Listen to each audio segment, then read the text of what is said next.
1927년에 공포소설의 아버지였던 H.P. 러브크래프트는요, 이런 이야기를 합니다. 인간의 가장 오래되고 강력한 감정은 두려움이다. 그리고 가장 오래되고 강력한 두려움은 미지의 것에 대한 두려움이다.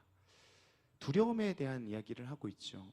인간의 역사 가운데서 가장 오래되었던 두려움은, 그 감정은 미지에 대한 것. 그 중에 그 미지를 잘 나타내는 것은 무엇입니까? 어두움입니다. 어두움은 인간의 가장 대표적인 근원적인 두려움의 대상이었죠. 어둠은 무엇을 상징합니까? 알지 못함을 나타냅니다. 그 다음에 한 발자국을 뒤졌을 때 그 다음에 무엇이 있을지, 이것이 거쳐졌을 때 어떤 것이 나타날지, 그런 알지 못함을 나타내는 것이 어두움이죠. 뿐만 아니라 어두움은 절망적인 것, 빠져나올 수 없는 것, 그리고 앞을 헤어나갈 수 없는 무력감 등을 나타내는 것이 바로 어두움입니다. 우리 모두에는요, 어두움에 대한 그런 두려움이 다 존재하고 있죠. 오늘은요, 우리가 같이 이 어둠에 대해서 함께 살펴보며 이야기를 나눠보고자 합니다. 오늘 재앙은요, 어떤 경고도 없이 갑작스럽게 시작되어지거든요. 몇 번의 재앙 중에서 이런 경우들이 있습니다. 그 중에 한 번에 해당되어집니다. 출애굽기 10장 21절 22절에 이렇습니다. 여호와께서 모세에게 이르시되 하늘을 향하여 내 손을 내밀어 애굽 땅 위에 흑암이 있게 하라. 곧 더듬을 만한 흑암이니라. 모세가 하늘을 향하여 손을 내밀매 캄캄한 흑암이 3일 동안 애굽 온 땅에 있었다. 이렇게 되어 있습니다. 이 재앙은요, 이 흑암 재앙이라고 하죠. 어쩌면은 애굽 사람들이 이 재앙이 시작됐는 줄도 몰랐을 거예요. 자다가 눈을 딱 떴는데 깜깜한 거죠. 근데 우리도 그런 적이 있지 않습니까? 출근하려고 눈 딱 떴는데 깜깜해요. 그럼 어쩌죠? 너무 행복하죠. 아침이 아직 오지 않았구나. 안심하고 그리고 다시 잠드는 것이 우리잖아요. 그렇죠? 오늘 이 사람들도 그랬을 거예요. 재앙이 딱 시작된 날 아침인가 눈을 딱 떴는데 깜깜한 거죠. 그리고 나서 한참을 지나서 다시 눈을 떴는데도 여전히 어둠인 겁니다. 더듬어서 등불을 찾아 불을 밝히려고 했는데 빛이 나지가 않습니다. 아무리 기다려도요, 이 어둠에서 벗어날 수가 없어요. 제가 지난 주일에 이제 설교를 마치고 또 임원회의를 하고 나서 다 끝나니까요, 목이 굉장히 많이 쉬었더라고요. 지난 주일도요, 거의 그 물을 윤활유처럼 쓰면서 이렇게 막 비벼가면서 했거든요. 어떻게 해서든요.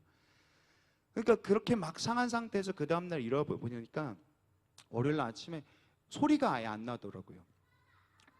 그냥 이렇습니다. 괴성 같은 게 났어요. 소리가 그냥 사람의 소리가 아닌 그런 소리가 나더라고요. 다행히 지난주에 골방도 없었고 또 이제 잡혔던 스케줄도요, 다 이렇게 취소를 했어요. 그리고 이제 그냥 한 주 동안 거의 무건 수행을 했습니다. 아무 말도 안 하고, 서준이가 말해도 대답하지 않고, 그런 것들이요. 수요일까지도 했어요. 이제 소리가 계속해서 안 나니까 좀 걱정이 들더라고요. 당황스러움을 넘어서 두렵기 시작하더라고요. 이대로 이 소리가 이렇게 멈춰버리면 어떡하지? 그래서 이렇게 소리를 내는 게 지금 일주일 만에 거의 처음이에요. 찬양도 안 하고 거의 이제 기도도 침묵으로 했었습니다. 너무 당연하다고 생각했던 것들이 사라지는 건요, 우리에게 큰 상실감과 두려움을 주는 것 같아요. 오늘 이 애굽의 사람들도 그렇거든요. 빛이라는 것이 그렇죠. 이 빛이라는 것이 너무나도 당연했었는데 갑자기 하루아침에 사라졌다는 겁니다. 이들에게 찾아온 이 흑암이라는 것은 무엇인가? 이 동일한 단어가 창세기 1장 2절 말씀에 나타나는데요, 우리 같이 한번 읽어볼까요? 시작. 땅이 혼돈하고 공허하며 흑암이 깊음 위에 있고 하나님의 영은 수면 위에 운행하시니라. 이들에게 닥친 이 흑암, 이 어둠은 어떤 것이냐면요, 창세기 1장 2절에 나타났던 그 태초의 흑암하고 같은 단어이고 같은 상태입니다. 이때는 어때요? 태초에 모든 것이 시작되기 전이었습니다. 아무것도 없었죠. 빛조차도 없었습니다. 그때와 동일한 흑암이 지금 애굽 가운데 덮여진 그런 어두움이라는 거예요. 그런데 이들이 느꼈던 어둠은요, 단지 그냥 깜깜하기만 한 어둠은 아니었던 것 같아요. 출애굽기 10장 21절 하반절에 보면요, 이렇게 되어 있습니다. 내 손을 내밀어 애굽 땅 위에 흑암이 있게 하라. 곧 더듬을 만한 흑암이니라. 이렇게 되어져 있습니다. 성경은 더듬을 만한 흑암이다 라고 하고 있는데요, 이것을 직역하면 이렇습니다. 느낄 수 있는 어둠이다. 이게 뭘까요? 저는 가끔 저희 아들하고요, 이불 속에서 빠져나오기 게임 같은 걸 합니다. 서준이가 커다란 이불 가운데 이렇게 들어가잖아요. 그러면 저는 밖으로 못 빠져나오게 이불을 다 막는 거예요, 사방을요. 막 발버둥 쳐요. 그러면 저는 이불 기둥을 어떻게 눌러서 못 나오게 하죠. 이게요, 처음에는요, 놀이로 시작합니다. 그죠? 근데 시간이 지나면 놀이가 아닌 게 돼버려요. 어떻게 합니까? 애는요, 재밌어서 막 깔깔거리면서 막 움직이고 발버둥 치다가 점점 답답하고 무기력함을 느끼면서 막 악을 쓰다가 결국에는 울려고 하죠. 근데 저는 좋은 아빠잖아요. 좀 괜찮은 아빠입니다. 그래서 울기 직전에 빼줘요. 해방감을 느낄 수 있도록 아이가. 자유가 이런 거야, 얘야. 그래서요, 오늘 학자들은요, 이 느낄 수 없는 어둠에 대해서 뭐라고 얘기냐면요, 애굽 전체에 마치 이런 커다란 이불 같은 게 덮여진 거라고 이야기를 해요. 단순히 앞이 보이지 않는 것뿐만 아니라 무겁게 짓누르면서 빠져나갈 수 없는 압박감 같은 그런 어둠이었다는 거죠. 그래서 성경을 보니까 애굽 사람들은 이 어둠이 오자마자 자기 처소에 누워서 일어나는 자가 없었다라고 이야기를 합니다. 이런 답답함과 무기력에 하루 종일 누워 있는 거죠. 자, 그런데요, 한번 좀 생각을 해볼게요. 솔직히 말하면요, 오늘 이 흑암 재앙이요, 재앙이라고 하기에 좀 약하지 않아요? 왜냐하면 지난주를 생각해 봅시다. 어땠습니까? 팔뚝만한 메뚜기가 수천만 마리가 막 쳐들어왔죠. 애굽의 소중한 것들 다 부셔 먹었습니다. 생각해봐요, 여러분. 여러분의 소중한 것들 메뚜기가 다 씹어 먹어요. 막 에어팟, 뭐 노트북, 아이패드 다 갉아먹는다고 쳐봐요. 재앙이죠. 그거 끔찍한 겁니다. 하늘에서 불덩어리가 떨어져요. 막 우박이 막 떨어져요. 모든 걸 다 부숴버립니다. 재앙이죠. 그런데 오늘 흑암은 어떻습니까?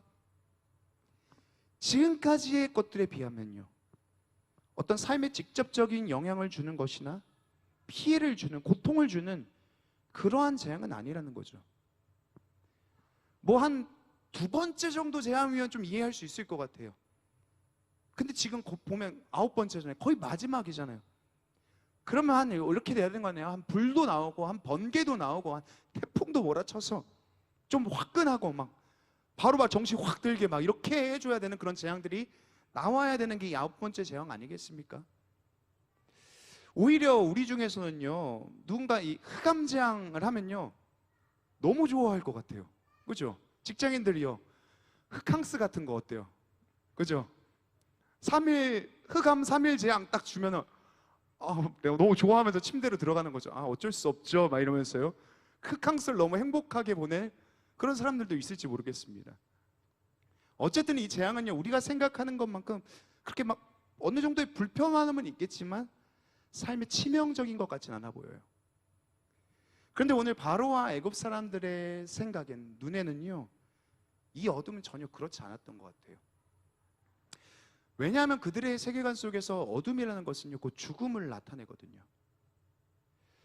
고대 사람들은요, 밤에 대한 두려움들이 있었습니다. 중세 렘브란트라는 화가가 그린 야경이라는 그림에 보면요, 나이트워치가 등장하거든요. 야경꾼이라는 사람이 등장합니다. 이 사람들은 뭐냐? 밤을 감시하는 사람들이죠.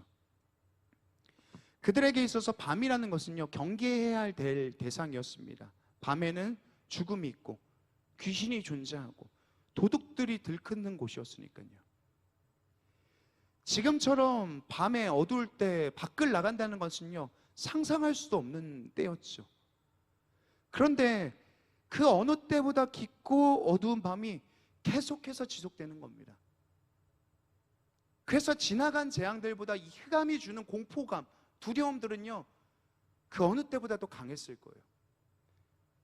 뿐만 아니라 이것보다도 그들에게 흑암이 고통스러웠던 것은요, 당시 애굽 사람들에게 있어서는 수많은 신들이 존재했거든요. 그들에게 있어서 가장 위대한 신은 누구였냐? 빛을 주관하는 태양신 라였습니다. 여러분 혹시 미라나 아니면 뭐 인디아나 존스 같은 영화를 보신 사람 있을 겁니다. 그런 영화들 보면요, 벽에 이렇게 그려져 있죠. 애 얼굴을 하고 있고 사람의 몸통을 가졌고 머리 위에는 붉은 태양이 이렇게 그려져 있는 어떤 사람 같은 존재가 있습니다. 걔가 라예요. 이 라는 누구냐면요, 끝판왕 같은 존재죠. 이집트 신들 중에서 가장 최종적 최초의 신입니다. 모든 것의 시작이고 끝이에요. 이집트 신화의 모든 창조물들은요, 이 라로부터 출발해집니다. 그는 창조자였을 뿐만 아니라 주관자입니다. 생명과 죽음과 순환과 그리고 죽음 이후의 명계를 다스리는 그런 주관자죠. 또 통치자입니다. 세계의 모든 존재들의 아버지이고 하늘의 통치자고 수호하는 존재죠. 질서를 지키는 존재입니다. 그게 바로 라예요. 그런데 어느 날 빛이 사라졌어요. 근데 그것이 무엇을 의미하는 겁니까? 이 라가 죽었다는 걸 의미해요. 어땠을까요? 지금까지 애국 가운데 닥쳤던 수많은 재앙들이 있습니다. 그래서 그걸로 인해서 많은 피해를 입었고 모든 것들을 잃어버렸어요. 그럼에도 불구하고 마지막까지 무너지지 않고 그들이 버틸 수 있었던, 그들의 머리 가운데 비추고 있었던 태양이 있었기 때문이죠. 그래, 태양신 라가 있어, 우리는 다시 라로부터 창조되어질 거야, 이런 생각들을 했죠. 그런데 그들의 신의 죽음으로 인하여서 그 내면을 지탱하고 있던, 그들을 받쳐주고 있던 세계가 무너지는 것 같은 것을 경험했을 거예요. 게다가 그들에게 또 다른 충격은 무엇이었습니까? 좋아요, 어둠이죠. 라도 죽었습니다. 좋아요.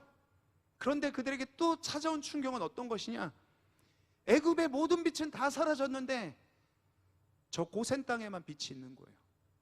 이스라엘 사람들이 살고 있는 저 땅에는 아직 빛이 존재하는 거예요. 그걸 보면서 어떤 생각이 들었겠어요? 상실감이요, 박탈감이요.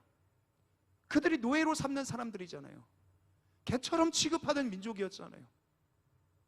그런데 그들에게는 빛이 존재해요.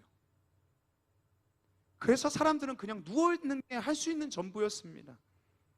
이것은 어둠에 대한 두려움이었었고요, 또 무기력이었고요, 상실감이었습니다. 일종의 공황 상태 같은 거죠. 마치 죽은 존재처럼요, 생명을 잃어버린 것처럼 그렇게 누워있는 겁니다. 완전히 절망해버렸죠. 그들은요, 이 흑암 재앙을 통해서 이 빛이 누구의 것인지를 온전히 알게 됐습니다. 라 건 줄 알거든요. 그런데 저 고센 사람들의 신의 것이라는 걸 알았죠. 저 이스라엘 사람들의 신은 우리 신보다 위대한 분이구나. 저 이스라엘 사람들의 신은 우리의 신보다 더 큰 분이구나. 저 이스라엘 사람들의 신은 우리의 바로보다 참 신이구나. 그걸 알게 됐죠. 사람들의 마음이 동요하기 시작합니다. 당시 바로는요, 라의 총애를 받았던 자로서 태양신 라와 동격에 있는 존재로서 여겨졌습니다. 그런데 이 흑암을 통해서 사람들은 알게 된 거예요. 그 바로에 대한 견고했던 신앙, 바로를 향했던 그 흔들리지 않던 신뢰에 금이 가기 시작합니다. 급기야 이런 문제가 생깁니다. 출애굽기 11장 3절이거든요. 한번 띄워주시겠어요? 제가 한번 읽어보겠습니다. 여호와께서 그 백성으로 애굽 사람의 은혜를 받게 하셨고 또 그 사람 모세는 애굽 땅에 있는 바로의 신하와 백성의 눈에 아주 위대하게 보였더라. 위대하게 보였다, 커 보였다, 신처럼 보였다, 이런 의미거든요. 여호와의 종 모세가 이 애굽 사람들의 눈에 뭐처럼 보인 겁니까? 바로처럼 보이기 시작한 거죠. 그래서 바로는 황급히 모세를 불러들입니다. 그리고 나서 아주 파격적인 제안을 해요. 소와 양만 두고 너희 떠나, 너희 여호와를 섬기러 떠나, 라고 이런 얘기를 합니다. 바로가 가축을 두고 떠나라고 했던 이유는요, 두 가지 때문이었던 것 같아요. 첫 번째는 무엇이냐? 그 가축을 빌미로써 이스라엘을 잡아두기 위함입니다. 아마 광야로 나갔다가 먹을 게 없으면 가축 때문에 돌아올 거라고 생각했던 것 같아요. 두 번째는 어떤 것이냐? 앞선 재앙으로 인하여서 애굽 사람들의 많은 가축들이 죽었거든요. 그러니까 그 가축들을 이 이제 이스라엘 사람들의 것들로 충당하기 위한 그런 목적이었던 걸로 여겨져요. 어쨌든요, 바로 입장에서는요, 내줄 만큼 내준 겁니다. 그 어느 때보다 가장 좋은 조건을 걸었어요. 그런데 이 모세는 어떻게 합니까? 이 제안에 대해서요, 거절합니다. 왜냐하면 이렇게 얘기해요. 양과 소를 놓고 가는 것은 여호와의 뜻이 아닙니다. 하나님 앞에 제사 드려야 돼요, 얘네들로요. 그러니까 나는 거절할 거예요. 다 내놓으십시오. 그러면 안 갈 겁니다. 이걸 수락하지 않죠. 그러자 바로가요, 모세에게 이렇게 말합니다. 출애굽기 10장 28절인데요. 한번 여러분 읽어보시겠어요? 10장 28절 함께 읽겠습니다. 시작.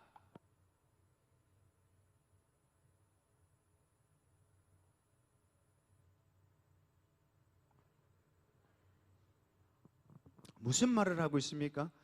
너 또다시 내 눈에 띄면 죽는다, 이런 얘기를 하고 있는 거죠. 느껴지십니까? 바로의 분노가요. 그리고 모세도요, 그 다음에 바로의 말에 이렇게 반응합니다. 네 말처럼 두 번 다시 보는 일 없을 겁니다, 이렇게 얘기를 하고 가요. 29절에요. 되게 얄밉죠. 이렇게 9번째 재앙이 끝납니다. 출애굽은 고사하고요, 그 어느 때보다 바로와 모세의 관계가 악화됨으로써 9번째 재앙이 끝납니다. 그런데 오늘 성경을 통해서 이 사건을 보고 있는 우리는요, 압니다. 이제 출애굽이 얼마 남지 않았구나. 그렇죠? 성경을 어느 정도 또 어렸을 때부터 교회를 다녔던 여러분이라면요, 알 겁니다. 이제 거의 다 끝나가는구나. 그렇지? 마치 바로와 모세의 이야기를 드라마처럼 보고 있는 거예요. 아, 그래, 너 이런 말 할 줄 알았어. 너 이제 당황할 거지. 너 이제 다 뺏기고 막 울면서 나가라고 할 거지. 예상하고 예측하고 있지만요, 그러면서 우리는 되게 홀가분하겠지만 지금 이 상황을 접하고 있는 고센에 사는 이스라엘 사람들, 그들은 오늘 이 9번째 재앙을 보면서, 그 전까지의 재앙들을 살펴보면서 이들의 마음은 어때야 하였을까요? 우리처럼 이런 마음으로요, 어떤 기대와 설렘으로, 홀가분함으로, 야, 너네 스스로를 격려하면서, 야, 이제 우리 좀만 가면 돼, 우린 괜찮아질 거야, 더 나아질 거야, 출애굽하게 될 거야, 이렇게 보내고 있었을까요? 이들에게 있어서 이건 드라마가 아니라 현실이죠. 그들의 실존적인 문제입니다. 처음부터 여기까지, 지금까지 이야기를 그들의 입장에서 보면요, 이 이스라엘 사람들의 눈에서 보면 이렇습니다. 어느 날 모세라는 사람이 왔죠. 그리고 이런 말을 합니다. 여호와께서 너희를 바로와 애굽 사람들의 손에서 구해내실 거다. 그들은 모세를 믿습니다. 근데 어떻게 되죠? 그 즉시 더한 노역이 찾아와요. 더 큰 고통이 찾아오게 됩니다. 그리고 나서 모세와 바로의 대결이 이어지죠. 첫 번째부터 8번째 재앙까지 나타납니다. 이 8번째 재앙이 그냥 재앙만 있는 것이 아니라 그 다음에 협상이 있습니다. 보내라, 안 보낼 거야. 보내라, 안 보낼 거야. 계속 이 밀고 당기기가 있었죠. 그런데 어떻습니까? 8번째까지요, 이 모든 협상의 과정들이 실패합니다. 모세와 바로는요, 직접 서로를 보면서 협상을 했지만요, 저 멀리 고센 땅에 있던 사람들은 듣기만 했을 거예요. 정작 애굽에선 어떠한 일들이 일어나는지 그들이 경험하지 못했을 겁니다. 나일이 핏물이 됐대. 애굽의 가축들이 죽었대. 우박으로 초토화가 됐대. 메뚜기가 튀어나온대. 그런데 이런 얘기를 듣긴 듣는데 어때요? 그 결과는요, 실패했대. 우리 못 빠져나간대. 안 된대. 이번에도 안 됐대. 그들의 삶은 아무것도 달라지지가 않아요. 매일 노역은 더 가중되고 더 가중돼요. 미움만 더 샀을 거예요. 너네 이스라엘 사람들 때문이야, 이런 얘기들을 들었을 거예요. 분명히 눈앞에서 실시간으로 하나님의 능력을 보며 초조해져가는 그 바로를 보는 모세와 아론, 그들의 눈과 그들이 느꼈던 것과 오늘 이스라엘 사람들이 고센에서 조마조마하면서 기다리고 있는 그 온도차는요, 전혀 달랐을 겁니다. 왜냐? 모세와 아론의 눈에는 뭔가 진행되어져 가고 있거든요. 그런데 이 이스라엘 사람들에는 어때요? 계속 실패하는 거예요. 안 되나? 불가능한가? 그래서 점점 재앙의 강도가 세져가면 세져갈수록, 그렇지만 전혀 바뀌지 않는 바로에 대한 이야기도 듣게 되죠. 기대와 설렘에서 시작했지만 더 큰 걱정과 염려가 가득해져 가는 것이 오늘 이스라엘 사람들의 마음이었을 겁니다. 우린 끝을 알지만 저들은 모르잖아요. 그 막막한 가운데서 처음에 그들 안에 있었던 어떤 기대들, 어떤 신뢰들, 어떤 믿음들, 그것보다 점점 더 완고해지고 더 변함없어져가는 그 바로, 어떤 재앙이 와도 그들을 놓아주지 않는 그 바로를 보면서 오히려 이스라엘 사람들은 그 품었던 희망마저도 점점 접어가고 있었던 것은 아닌가. 정말 우리가 애국을 나갈 수 있을까? 이게 진짜 가능한 일일까? 이번에 진짜 끝이 날까?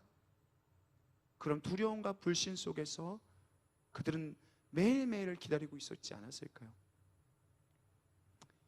혹시 우리 중에 똑같은 시험에 8번 떨어져 본 적 있습니까? 그런 사람이 있습니까? 어떤 같은 목표를요, 연달아 8번 시도했는데 실패한 것, 그런 경험들이요. 만약에 옆에 사람 잠깐 볼까요? 얼굴들이요, 샥 보고요. 네. 옆에 사람이요, 운전면허 시험을 봤는데 8번 떨어졌다고 한번 생각해 봐요. 네. 8번 봤어요. 또 떨어졌어요. 그럼 여러분 그 사람한테 뭐라고 말해줄 겁니까? 이렇게 해줄 거예요? 야, 한 번 더 해. 이런 얘기 할 겁니까? 다음에 합격할 수 있어. 너 진짜 할 수 있어. 너. 이렇게 말해줄 수 있습니까? 솔직히 어렵지 않겠어요? 저라면 이렇게 말할 것 같아요. 지하철도 편하더라, 야. 그죠? 아니, 걷는 게 건강에 되게 좋대. 그지? 이런 얘기들을 하지 않았을까요? 지난 8번의 재앙을 통해서요, 협상의 실패를 경험한 이스라엘은 어쩌면은 이제 좀 그만했으면 좋겠다는 생각을 했을지도 모르겠습니다. 제가 영화를 좋아한다고 했잖아요. 제 영화를 보면서 영화 극장 가가지고 많이 울었던 적은 별로 없거든요.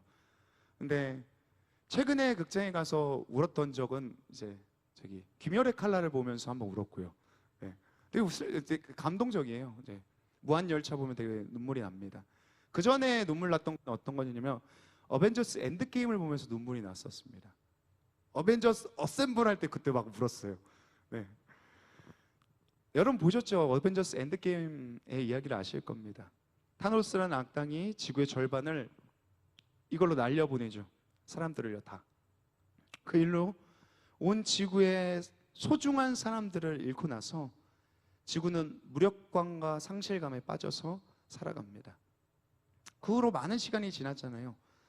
이것을 되돌리고자 여러 시도들도 있었는데 할 수 있는 게 별로 없었죠. 이 엔드게임은요, 이제 시간을 돌려서 사람들을 되찾을 방법을 발견하는 것으로부터 이제 출발하게 됩니다. 시작되어집니다. 이제 이 방법을 발견해요. 찾아냅니다. 그리고 헐크는요, 토르를 찾아가요. 도움을 요청하기 위해서요. 근데 가니까 토르는요, 되게 망가져 있어요. 되게 뚱뚱해져 있고 막 술 엄청 많이 먹고요. 막 게임하고 매일 막 헛소리하고 막 그렇습니다.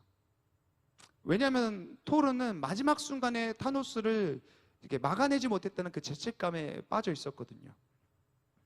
그래서 헐크가 이제 새로운 해결책을 가지고 토르를 찾아갔지만요, 그를 반기기보다 오히려 막 쫓아냅니다. 어떤 얘기를 하면 이런 얘기를 하죠. 더 이상 희망 고문하지 말라고요.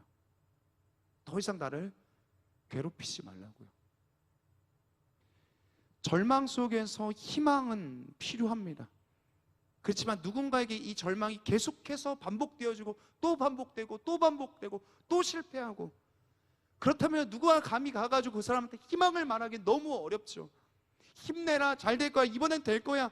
너무 어려운 일입니다. 희망조차도 빛을 잃어버리게 돼요. 이처럼 오늘 이스라엘 사람들도 그렇죠. 애굽의 노예로 살아가는 거 너무 힘들고 고통스럽고 괴롭지만 사실 그들은요, 원래 그랬거든요. 날 때부터 어둠이었습니다. 400년 동안 어둠이었어요. 그동안 얼마나 많이 희망을 가져봤겠습니까? 모세가 오기 전에도 얼마나 많이 시도해 봤겠습니까? 그런데 실패였고 반복이었죠. 그러나 지금 이 순간도 마찬가지예요. 8번까지 오면서요, 스스로를 희망 고문하면서 살아가기보다 어쩌면 그냥 살아가면서, 그냥 살아가던 대로, 애굽의 노예로서 그냥 원래대로 사는 거, 그게 더 낫지 않나? 그렇게 생각했을지도 모르겠습니다. 지금까지의 이 8번이라는 것은요, 이들이 더 큰 소망을 가지고, 더 큰 믿음을 가지고, 더 큰 신뢰를 바탕으로 그들이 성장하게 되는 그런 시간만은 아니었다는 겁니다. 그저 와, 이렇게 해도 안 되네, 이것도 안 되네, 이걸 못해, 절대 바로는 꺾을 수 없구나, 이 절망감, 이 부정적인 생각들이 더해지는 날들일 수 있었다는 거죠. 그런데요, 그런 이스라엘에게 오늘 이 9번째 재앙입니다. 흑암의 재앙이죠. 이전의 재앙들과는 분명히 달랐을 거예요. 어쩌면 그들 안에 있었던 이 실패에 대한 두려움, 불안, 절망감, 좌절, 하나님을 향해서 커져가는 그런 불신들, 그 모든 것을 잠재웠던 그런 재앙이었을 겁니다.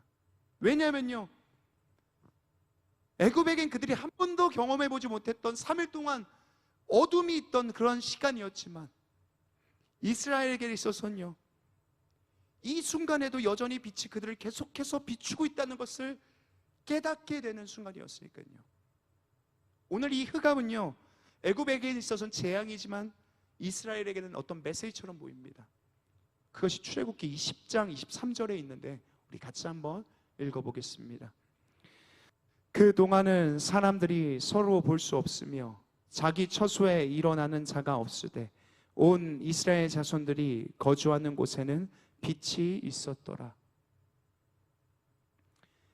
히브리 원문을 보면요, 이스라엘 자손의 거처에 빛이 있었다라고 이야기합니다. 거처는 그들의 집을 말하거든요. 그들이 머무는 곳에, 사는 곳에 빛이 있는 곳. 이 빛이 뭐 특별한 빛이었을까요? 아니요. 해가 뜨고 등불이 켜지고 달빛이 비추고 별빛이 비추는 그냥 동일한, 매일 똑같은 빛입니다. 평소와 다를 것 없는 그런 빛이죠. 그럼에도 불구하고요, 그들은요, 그들을 비치던 이 빛을 넘어서서 무언가 다른 것을 오늘 느꼈을 것 같아요. 왜냐하면 우선 빛이니까요, 되게 따뜻했겠죠. 빛이 비춰지니까요. 그런데 이 빛 때문에 따뜻함을 느꼈던 것도 있겠지만요, 저는 그 속에서 이 비춤 가운데 그들이 무엇을 느꼈냐, 이 이스라엘 민족을 주목하는, 생각하시는 분이 계시다는 것을 느꼈기 때문에 더 따뜻했을 거라고 생각해요. 여러분, 출애굽기를 시작할 때 첫 번째 설교 기억하십니까? 이름들에 대한 설교였습니다. 출애굽기 1장 말씀을 보면 이름들이 기록되어져 있죠.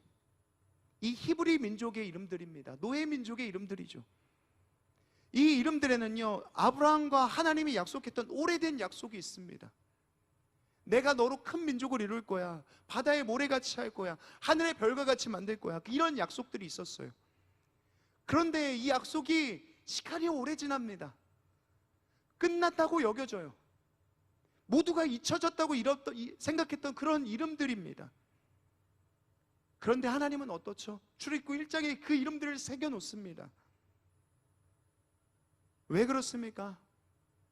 내가 이 이름을 잊지 않았다는 거예요. 아브라함과 했던 그 약속을 잊어버리지 않았다는 거예요. 내가 너네를 기억하고 있다는 겁니다. 그래서 어떻게 하죠? 야드 바셴이라고 했습니다. 하나님의 손에 기록된 이름, 그 손에 적힌 이름들, 하나님은 그 이스라엘의 이름을 손에 적는 것처럼 빼곡하게 적어서 보고 또 보고 잊지 않고 기억하는 이름이라고 성경은 말하고 있어요. 이 보잘것없는 민족, 아무것도 아닌 사람들. 그래서 지금도 어때요? 그 빛으로, 어둠 속에서 그 빛으로 그들을 비춰서 잊지 아니했다는 것을 나타내고 계시죠. 잊어버리지 않았다는 것을 보여주고 계셔요.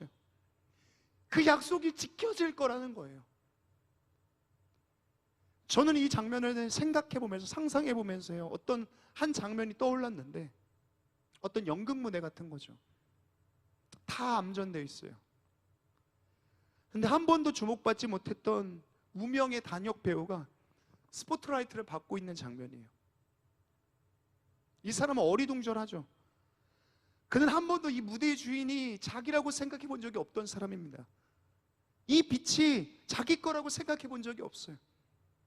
그런데 지금 그 빛이 온전히 자신의 것이 되고 있는 그런 장면이에요. 오늘 이스라엘도 그렇죠. 400년 동안 그는 단 한 번도 주인공이었던 적이 없습니다. 그들은 날 때부터 노예였어요. 평생을 일한 모든 소유가 다 주인의 것이었죠. 결혼을 해도 애를 낳아도 다 주인의 것입니다. 아침 일찍 나갔다가 어두워지면 돌아오는 거죠. 잠들었다가 다시 눈을 뜨면 또 어둠이에요. 아무것도 달라지지 않는 내일입니다. 그들의 슬픔, 고통, 내일 없음, 바뀌지 않는 현실은요, 3일 정도가 아니라 매일매일이었습니다. 그런데 오늘 하나님께서는 어떻게 하죠? 처음으로 이 이스라엘의 어둠을 애굽의 것이 되게 하세요. 그리고 처음으로 이 빛이 이스라엘의 것임을 알게 하십니다. 그들의 상황은 아무것도 안 바뀌었어요. 여전히 노예고요. 9번째 재앙은 진행 중이고요. 고통과 고단함은 변함이 없습니다. 그들 안에 있는 두려움과 불안과 불신은 똑같이 존재해요. 그럼에도 불구하고 한 가지는 달라졌을 거예요. 그게 무엇입니까? 내일이 기다려진다는 거예요. 특별할 게 없지만 그냥 빛이 비춰졌음에도 불구하고 이 빛이 나를 위한 빛이라는 걸 알게 돼요. 하나님이 나 때문에 비추시는 빛이라는 것을 생각하게 됩니다. 깨닫게 됩니다. 그러면서 많은 것이 그들 가운데 달라지게 되죠. 어쩌면 성도로서 살아가는 삶 속에서 가장 힘든 순간은 오늘 이스라엘이 경험한 어둠과 같이요, 절망이라는 터널을 지나가는 것, 그런 순간일 것 같아요. 캄캄한 어둠 속에서 지나가는데 아무리 기다려도 그 끝이 안 와요. 언젠가부터 절대로 이 어둠에서 벗어날 수 없을 거라고 생각이 들어요. 기대도 소망도 자연스럽게 포기하고 있죠. 그 속에서 우린 성도니까요, 하나님 앞에 기도하잖아요. 뭐라도 좀 얻어보려고요. 뭔가라도 답을 얻어보려고요. 말씀해 주시면 좋겠는데 때로는 그것이 느껴지지 않을 것 같은 그런 침묵, 그런 날들, 성도의 삶에서는 그게 가장 힘들고 괴로운 날인 것 같습니다. 어쩌면 우리 청년들 중에서도요, 그런 경험을 하고 있는 사람들이 있을지도 모르겠습니다. 어두운 터널을 지나가고 있는 거죠. 오늘 설교를 준비하면서 좀 힘들었습니다. 본문은 명확해요. 본문이 주는 메시지는 명확합니다. 근데 단지 자신이 없었을 뿐이에요. 설교자의 몫은 말씀을 의지해서 선포하는 것이지만 저는 우리 청년들의 현실과 삶을 잘 알고 있거든요. 무게가 느껴지는 그 어둠을 살아가고 있는 청년들이 분명히 있다는 걸 알고 있거든요. 그래서 또 힘을 내, 너무 쉽게 하나님이 우리의 삶에 빛을 비춰주실 거야 이런 얘기하는 게 너무 어려웠습니다.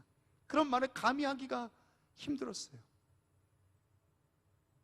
그런데 오늘 말씀은 무엇을 이야기합니까? 그럼에도 불구하고 우리가 어둠이라고 느끼는 그 상황 속에서도 하나님의 빛은 성도의 머리 가운데 비추고 계시다는 거예요. 여러분이 알든 모르든.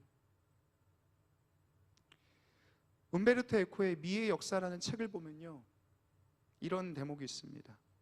제가 한번 읽어드릴게요. 우리의 눈에 대지를 비추는 태양빛이 아름다운 이유는 그 빛이 단지 하늘을 비추고 꽃을 피우며 인간에게 유익을 주기 때문만이 아니라 우리 눈에 보이지 않는 하나님을 간접적으로나마 현현해주며 아버지의 가장 선하고도 온전하신 아름다움을 거울로 비추는 것과 같이 지상세계에 투영되기 때문이다. 움베르토 에코라는 철학자가 한 말이죠. 그리고 방금 한 이 말은 우리가 너무 쉽게 지나쳐버리는 아주 기초적인 성경의 한 구절과도 동일합니다. 어떤 구절이냐? 하나님이 말씀으로 빛을 창조하셨다. 그리고 그 빛은 하나님이시다. 모두가 다 알죠. 다 외우고 있어요. 아주 기초적인 성경의 말씀이지만 오늘 이스라엘은 비로소 하나님이 그 빛이다라는 뜻이 무엇인지를 알게 되었을 거예요. 그 비추고 있는 빛을 통해서 이것이 나를 향하고 있는 하나님의 시선이고 관점이며 마음이라는 것을 깨닫게 됐죠. 아, 하나님이 여전히 나를 비추고 계시구나. 나를 지키시는구나. 우리와 함께 하시는구나. 특별하지 않은 그 평범한 빛을 통해서 하나님을 느끼고 깨닫고 그들은 이 고통의 터널 가운데서 주님을 발견하게 됩니다. 우리 신앙이라는 것은요, 성경에 적힌 말이 아닙니다. 하나님은 성경 속에 적힌 글자가 아니지요. 하나님은 누구십니까? 성경 가운데 적혀진 분이시지만 그것이 내 삶의 이야기가 되어야 되는 실존하시는, 실제하시는 하나님이시죠. 오늘 이스라엘 가운데 빛으로 비추셔서 언제나 그들 가운데 계셨던 하나님을 나타내신 것처럼 오늘도 마찬가지로 우리가 알든 모르든 하나님은 여전히 우리 가운데 당신의 빛을 비추시고 나타내시고 말씀하십니다. 그리고 우리와 함께 하심을 드러내셔요. 그러나 때로는 우리의 삶 속에서요, 오늘처럼요, 비가 막 오고 날이 흐려서 태양이 빛나지 않은 것 같은 그런 날들이 있을지 모르겠습니다. 여러분 생에 너무 어둠이 짙어져서 빛이 잘 느껴지지 않을 때, 그럴 때를 위해서 하나님은 예수를 우리 가운데 보내십니다. 이 예수는 어떤 분이십니까? 하나님께서 우리에게 비추시는 가장 분명하고 선명한 빛입니다. 이 예수를 보면 하나님은 우리와 함께 하셨다는 것을, 지금도 우리와 함께 하신다는 것을 깨닫게 돼요. 가장 소망 없던 자에게, 내일이 없는 이에게, 어둠이었던 이들에게 하나님의 사랑이 지금도 그들을 비추고 계심을 이 예수를 통해서 선명하게 드러냅니다. 사랑하는 청년 여러분, 여러분이 어떤 시기를 지나고 보내고 있는지 모르겠습니다. 그러나 하나님께서는 이스라엘 가운데 비추셨던 그 빛처럼 오늘도 여러분의 일상 가운데, 여러분의 삶 속에 하나님이 말씀을, 하나님의 존재를, 하나님의 빛을 나타내고 드러내길 원하십니다. 그로 인하여서 하나님이 당신을 생각하고 있다는 것을, 기억하고 있다는 것을 드러내셔요. 나타내십니다. 그게 믿어지지 않으면 예수를 보는 겁니다. 예수를 통해서 그 빛을 붙잡고 의지하는 겁니다.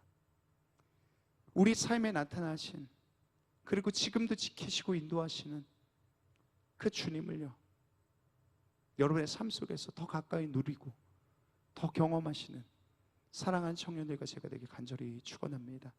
우리 함께 찬양하고 기도했으면 좋겠습니다.